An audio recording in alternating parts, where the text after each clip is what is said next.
Hello दोस्तों। तो इस वीडियो में हम लोग बनाने वाले हैं एक C program to calculate sum of digits of a 3 digit number. यानी कि हम यूज़र से एक 3 डिजिट नंबर इनपुट लेंगे और उसकी इंडिविजुअल डिजिट्स का जो सम होगा वो हम यूज़र को रिटर्न करेंगे। तो अब इसको बनाने के लिए मैंने एक सम डिजिट्स डॉट सी नाम से एक फाइल यहाँ पे विजुअल स्टूडियो कोड में क्रिएट कर ली है और उसमें मैंने कमेंटेड फॉर्म में यहाँ पे हेडिंग दे दी है, program to calculate sum of digits of a 3 digit number using C. तो ये जो है एग्जीक्यूट तो होगी नहीं क्योंकि ये कमेंटेड फॉर्म में लिखी है डबल स्लैश के साथ। तो इसके बाद अब हमको क्या करना है, अब सबसे पहले हमको प्रोग्राम में यूज़र से इनपुट लेना है 3 डिजिट नंबर। तो उसके लिए कुछ भी इनपुट लेना हो या कुछ प्रिंट कराना हो तो उसके लिए सबसे बेसिक और सबसे इजी वे होता है कि हम हैशटैग इंक्लूड का यूज़ करें। यानी कि एक प्री प्रोसेसर डायरेक्टिव इंक्लूड को कनेक्ट कर ले प्रोग्राम में, तो हैशटैग इंक्लूड और उसके बाद आपको लिखना है stdio डॉट एच, क्योंकि इसी के जो फंक्शंस होते हैं वो होते हैं printf और scanf, जिसकी मदद से आप इजीली यूज़र को कुछ भी स्क्रीन पर डिस्प्ले करा सकते हैं और वेरिएबल में इनपुट ले सकते हैं। तो सबसे पहले हम प्रोग्राम का जो मेन बॉडी होगी, मेन फंक्शन होगा, उसको यहाँ पे डिफाइन करते हैं इंट मेन। यहाँ पे हम फंक्शन के थ्रू वैल्यू 0 रिटर्न कराएंगे इंटीजर फॉर्म में, इस वजह से हमने इंट लिखा है, जो कि हमको बताएंगे कि प्रोग्राम सही से रन हुआ कि नहीं हुआ, इसलिए हमने यहाँ पे इंट लिखा है। देन उसके बाद यहाँ पे हमको कर्ली ब्रैकेट्स लेने हैं क्योंकि फंक्शन को आपको यहाँ पे मेन फंक्शन को कर्ली ब्रैकेट्स में लिखना होता है। उसके बाद एक इंडेंट देना है और इसके बाद अब आपको जो है वेरिएबल्स डिफाइन करने होंगे, क्योंकि आप जब यूज़र से इनपुट लेंगे एक 3 डिजिट नंबर तो उसको आपको किसी एक वेरिएबल में स्टोर कराना होगा कुछ भी ऑपरेशन लगाने के लिए। तो मान लीजिए वो वेरिएबल को हम n मान लेते हैं।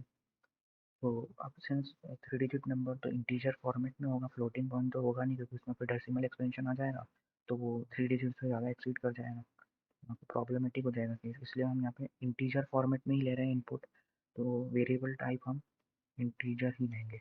इंटीजर n हमने n मान लिया जिसमें हम ये 3 डिजिट नंबर को स्टोर कराएंगे। और इसके बाद अब हमको इंडिविजुअली ये जो 3 डिजिट नंबर है उसकी एक एक डिजिट, जो तीनों डिजिट होगी 100 प्लेस पे और टेंस प्लेस पे और वंस प्लेस पे, उनको इंडिविजुअली तीन अलग अलग वेरिएबल्स में स्टोर करना होगा, क्योंकि तभी हम उसका सम प्रिंट करके यूज़र को दे पाएंगे। तो अब तीनों डिजिट्स को मान लीजिए 100 प्लेस पे जो डिजिट है 3 डिजिट नंबर की, उसको हम बोल देते हैं D1। ठीक है, उसको हम D1 दे देते हैं नाम और उसके नाम से वेरिएबल क्रिएट कर लेते हैं। देन 10 प्लेस पे जो है उसको D2 दे देते हैं और वंस प्लेस पे जो है उसको D1 दे देते हैं, ओह सॉरी D3 दे देते हैं। ठीक है, तो D3 हमने दे दिया, वंस प्लेस वाली को D1 दे दिया, 100 प्लेस वाली को D2 दे दिया, टेंस प्लेस वाली को। तो यानी कि अब हमारे पास 4 वेरिएबल्स हो गए। तो अब सबसे पहले हम इनपुट ले लेते हैं यहाँ पे यूज़र से। तो इनपुट लेने के लिए पहले हमको डिस्प्ले करना पड़ेगा यूज़र को कि हमको इनपुट दो, तो उसके लिए हम प्रिंटफ फंक्शन का यूज़ करेंगे। तो हम डालेंगे यहाँ पे प्रिंटफ। प्रिंटफ में हम जो डबल कोट्स में लिखेंगे ये स्क्रीन पर सीधे डिस्प्ले होगा। तो यहाँ पर डालेंगे please enter a 3 digit number. ठीक है, यहाँ पे हम सेमीकोलन आखिरी में लगा देंगे तो स्टेटमेंट क्लोज हो जाएगा। तो please enter a 3 digit number, तो ये यूज़र को डिस्प्ले होगा सिर्फ। अब इसके बाद आपको वो जो नंबर इनपुट करेगा यूज़र वहाँ पे डालेगा, उसको आपको एन के अंदर स्टोर कराना है जो हमने वेरिएबल डिफाइन किया। तो उसको कराने के लिए स्कैनएफ फंक्शन का यूज़ करेंगे, स्कैनएफ।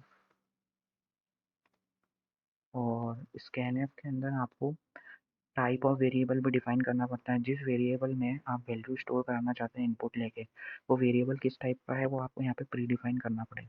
तो यहाँ पे जैसे हमने इंटीजर फॉर्मेट में लिया है तो हम यहाँ पे भी इंटीजर ही डिफाइन करेंगे। तो यहाँ पे डिफाइन करने का तरीका कुछ अलग होता है, यहाँ पे %d लिखना पड़ेगा। अगर इंटीजर टाइप के वेरिएबल में इनपुट ले रहे हैं तो %d, अगर फ्लोटिंग पॉइंट होता वो यहाँ पे फ्लोट लिखा होता तो हमको यहाँ पे %f लिखना पड़ता, और कैरेक्टर होता तो %c लिखना पड़ता।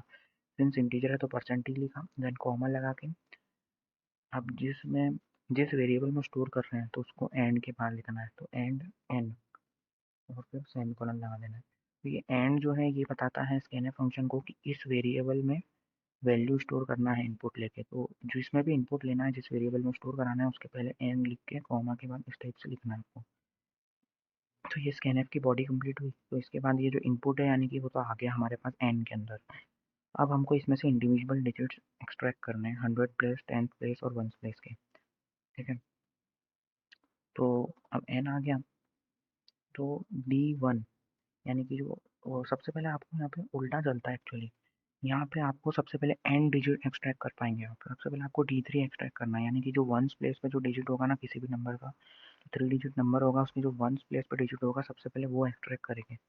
तो D3 इक्वल टू, उसके लिए आपको सिंपली दो ऑपरेटर्स यहाँ पे यूज़ करना है, एक परसेंट यानी कि मॉड्यूलस ऑपरेटर और एक स्लैश यानी कि डिवाइड ऑपरेटर। यही दो ऑपरेटर का सिंपली यूज़ करके आप ये पूरा प्रोग्राम बना सकते हैं। तो D3 equal to n percent 10। तो ये 10 से यहाँ पे इसलिए किया क्योंकि 10 से जब हम भी किसी भी वेरिएबल को डिवाइड करते हैं तो हमको उसका रिमाइंडर, जो लास्ट डिजिट होगा ना ये नंबर का, वो इजीली मिल जाएगा। यहाँ पे परसेंट का काम क्या है, परसेंट ऑपरेटर यहाँ पे यानी कि मॉड्यूलस ऑपरेटर कुछ ऐसा काम करता है कि ये जो गिवन नंबर यूजर देगा यहाँ पे 3 डिजिट नंबर, उसको वो 10 से डिवाइड करेगा और जो रिमाइंडर बचेगा, जो रिमाइंडर आएगा ना डिवाइड करने पे, वो D3 में स्टोर कर देगा। इस स्टेटमेंट का काम ये है। तो यही काम होता है, ये रिमाइंडर रिटर्न करता है परसेंट ऑपरेटर। ठीक है, तो ये क्या करेगा, 10 से इसलिए किया है कि हमको लास्ट डिजिट मिल जाए। तो फिर 3 डिजिट नंबर को जब आप 10 से मॉड्यूलस ऑपरेटर लगाएंगे तो उसको डिवाइड करने में जो रिमाइंडर मिलेगा वही आपका इसका थर्ड डिजिट होगा, लास्ट वाला, मतलब कि वंस प्लेस का डिजिट होगा, जो कि आपने D3 में स्टोर करा लिया। अब सिंस आपको अब D2 चाहिए टेंस प्लेस का, तो उसके लिए पहले आपको नया n डिफाइन करना होगा। अब n की वैल्यू चेंज हो जाएगी यहाँ पे, तो वो हो जाएगी बैकस्लैश 10। ये करने के बाद ही जो है, क्योंकि हर बार आप अगर यही लगाएंगे तो आपको हर बार वही थर्ड डिजिट ही ऐसा स्टोर होगा इसमें। अब आपको सेकंड डिजिट चाहिए नंबर का, जो 3 डिजिट नंबर है उसका सेकंड वाला डिजिट चाहिए टेंस प्लेस का, तो उसके लिए पहले आपको वो नंबर को चेंज करना पड़ेगा। तो वो चेंज यानी कि ये जो रिमाइंडर वाला पार्ट पुराने का था उसको उसमें से हटाना पड़ेगा। वो हटाने के लिए हमने यहाँ पे ये वाला डिवाइड ऑपरेशन यूज़ किया है। और इस ऑपरेटर का काम ये होता है कि ये जो n नंबर 3 डिजिट नंबर था, इसको ये 10 से डिवाइड कर देगा और रिमाइंडर पार्ट को हटा देगा। रिमाइंडर पार्ट वहाँ पे नहीं देगा, वो कितने से डिवाइड किया वो नए n में स्टोर हो जाएगा। समझ रहे हैं आप? तो मतलब वो रिमाइंडर को हटा देगा। तो इससे आपके पास एक नई n की वैल्यू आ गई। अब इसके बाद आपको लगाना है D2। D2 यानी कि 10 स्पेस की वैल्यू, तो D2 हो जाएगी, सिमिलर ऑपरेशन लगाएंगे n परसेंट 10, जो कि अब आपको जो नई n की वैल्यू है उसमें से रिमाइंडर एक्सट्रैक्ट करके देगा। और वही रिमाइंडर जो है वो आपका होगा सेकेंड, जो टेंस प्लेस की जो डिजिट है 3 डिजिट नंबर की, वो होगी। सिमिलरली आपको एक बार और n की वैल्यू चेंज करनी पड़ेगी 1 वाले के लिए भी, क्योंकि आपको 100 प्लेस की डिजिट भी चाहिए। तो n/10 नई n की वैल्यू हो जाएगी। इसके बाद आपको देना है D1।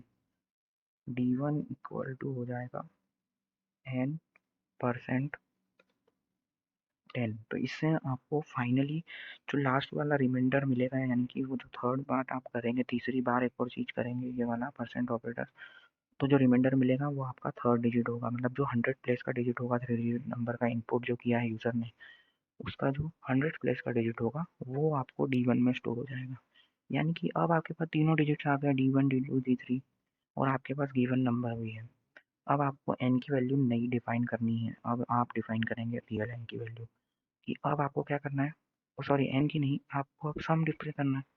तो सम करने के लिए एस हम मान लेते हैं उस वेरिएबल को, या चलिए एन ही रहने दीजिए, एन ही बढ़िया रहेगा, आपको नया वेरिएबल डिफाइन नहीं करना पड़ेगा, तो एन ही में चला देते हैं। तो एन के अंदर आपको करना है simply D1 plus D2 plus D3। तो अब नए एन की वैल्यू क्या डिफाइन हो गई, D1 plus D2 plus D3। ये तीनों जो आपने एक्सट्रैक्ट करे, तीनों डिजिट इसके, यानी कि अब आपके पास इंडिविजुअल डिजिट्स आ गए, उनका जो सम है वो n में आ गया। अब आपको यही सम को प्रिंट करना है। आप सिंपली, यही आपका फाइनल आंसर है, इसको आपको प्रिंट करना है, तो आप यूज़ करेंगे यहाँ पे print f function. Print f, और प्रिंट एफ में डबल कोट्स में लिखना है द सम ऑफ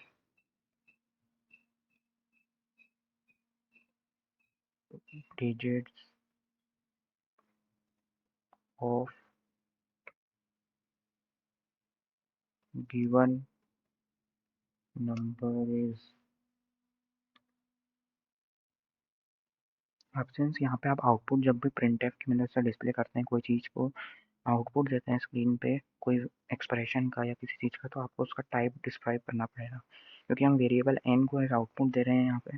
तो वेरिएबल एन का टाइप था इंटीजर, तो हमको यहाँ पे लिखना होगा %d, जो कि इसका टाइप था। %d हम जैसे लिखेंगे उसके बाद आपको कॉमा लगाना है और कॉमा लगा के एन लिख देना है और सेमीकोलन लगा के क्लोज हो जाएगा। तो इसके बाद जो है एन यानी कि जो इसका सम आएगा वो इस आउटपुट चला जाएगा। फिर आपको फाइनली ये प्रोग्राम खत्म करते हुए लिखना है रिटर्न 0, जो कि हमको बताएगा कि प्रोग्राम सही से एग्जीक्यूट हो गया है। तो इस टाइप से प्रोग्राम कंप्लीट होता है। अब मैं आपको इसको रन भी करके बताऊंगा। उसके पहले एक बार मैं आपको समरी बता देता हूँ फास्ट में, कि हमने 4 वेरिएबल्स अपने यहाँ पे इंपोर्ट लिए, मतलब 4 वेरिएबल्स हमने यहाँ पे डिफाइन किए। हमने एक 3 डिजिट नंबर यहाँ पे यूज़र से इनपुट लिया, उसकी तीनों डिजिट्स को हमने अलग अलग वेरिएबल्स में एक्सट्रैक्ट कर लिया और तीनों का सम करके डिस्प्ले कर दिया यूज़र को।